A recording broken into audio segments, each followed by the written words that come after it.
All right, I'll turn the mic over to Todd now. He's going to talk to you about the Landoll 6230 and the Brillion. All right, thank you. Yeah, we'll talk about here. This is actually a little really old school tool here, I guess you can call it. This is the Landoll 6230 tandem disc, and it's got a Brillion pulverizer here behind it. This is a weak float pulverizer. So basically, like I said, this is the old school version. If you look at the Lipton, that's basically a new version of a tandem disc.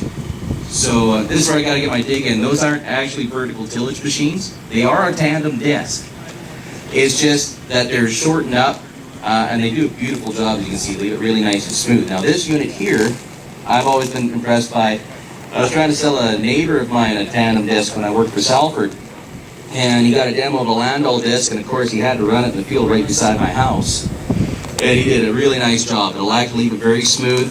Nice features of the Landoll 6230, and any of your pivot points and your wing hinges, your lift wheels, they're all high density plastic bushings, so you don't have to grease them. Another big feature is on the bearings. They actually have a 3-year warranty on these bearings. They're triple lip bearings, so you don't have to worry about over greasing them. Grease will flush out of them. So the bearings are very strong, last a long time. They use a reversible scraper on here to keep the disc clean. This unit has a hydraulic leveler on it, so you can level it fore to aft on the go. It is a true tandem offset, so you'll notice there's no shanks in the middle of this disc. The front gangs actually overlap each other, leave a very smooth, basically a trough in the center, and then the back gang fills it in.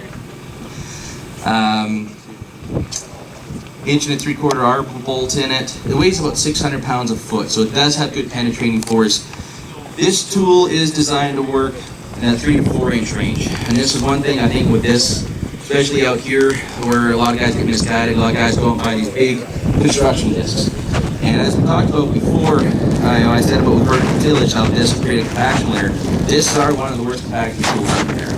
I sell them, I won't deny it. If you're going to run it, you're going to be creating a compaction layer.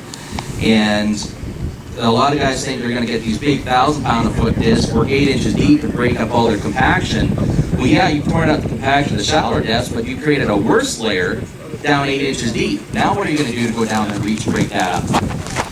So I highly suggest running shallower. You're going to run these machines, keep it near the surface. Another reason for that is for residue management.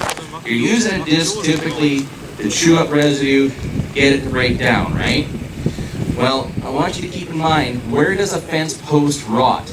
It never rots 4 inches deep, 3 inches deep. It rots at the surface. The reason it rots at the surface is that's where all the soil bacteria are, because there's oxygen there. Without oxygen, they don't breathe. Soil breathes oxygen and releases carbon dioxide at the same levels you and I do. So if there's no oxygen, there's no residue breakdown. So try to work with these tools near the surface. You'll actually get more residue breakdown. When you bury it deep, it's out of sight, so it's out of mind. But you should keep it in mind, because if you bury a lot of that residue 3-4 inches deep, it's still going to be sitting there when you try to put your seed into it next year. So that's why with these units, I prefer to work shallower. They'll do a smoother job. You won't have such a mess to deal with to try to clean up, and overall your agronomics of the whole situation will be better. So moving back from the disc now, we're going to talk about the pulverizer. This here is the wing float pulverizer. Brillion's been building these about 100 years now. Very simple design. This is the typical ductile wheel that's on here. You see with the notches on here, helps keep it turning. We also have what's called an optimizer wheel, and then the old crowfoot wheel. Optimizer wheels are better if you're doing it in a pre-work sort of condition. Say you tear up the cultivator, you want to pack it, firm it. This wheel is better if you have a lot of stone. It's better if you're going to go behind what you just planted, because it won't dig up seed. And a lot of guys are using these now instead of land rollers. They aren't as big a drum, but your actual impact force with these is about the same as your big land roller. And then guys can easily pull it, because of the way it's designed to be pulled behind other tools. You can pull it behind an air seeder if you want to. You can pull it behind your disc. Used for a lot of different applications. With the wing float pulverizer, it's a little bit different. If you look in here, you'll notice we have a wide area in the back of this wing hinge. That roller can go up and down. That allows this inside of the wing to actually follow the contour of the ground. It won't actually lift up the center section like what happens on other pulverizer units.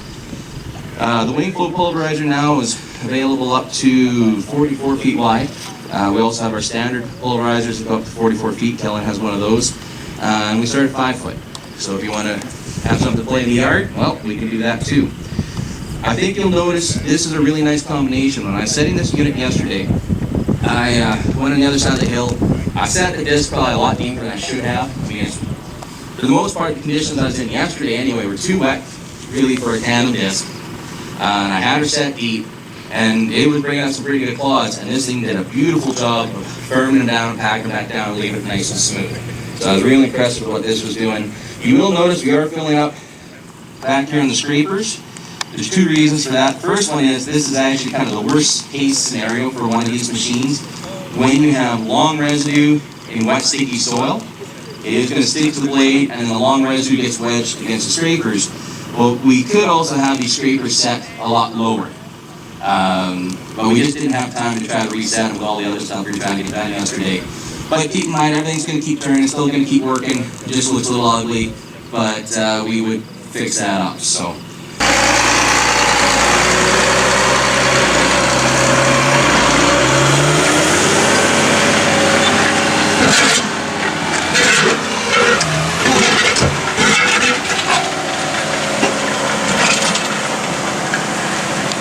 Like you know how to grow stones around here.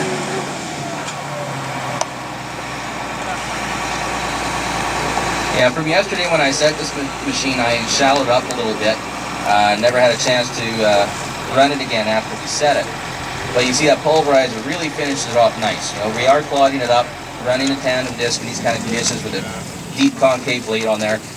It is going to clod it up, and that pulverizer does a really nice job of finishing that off.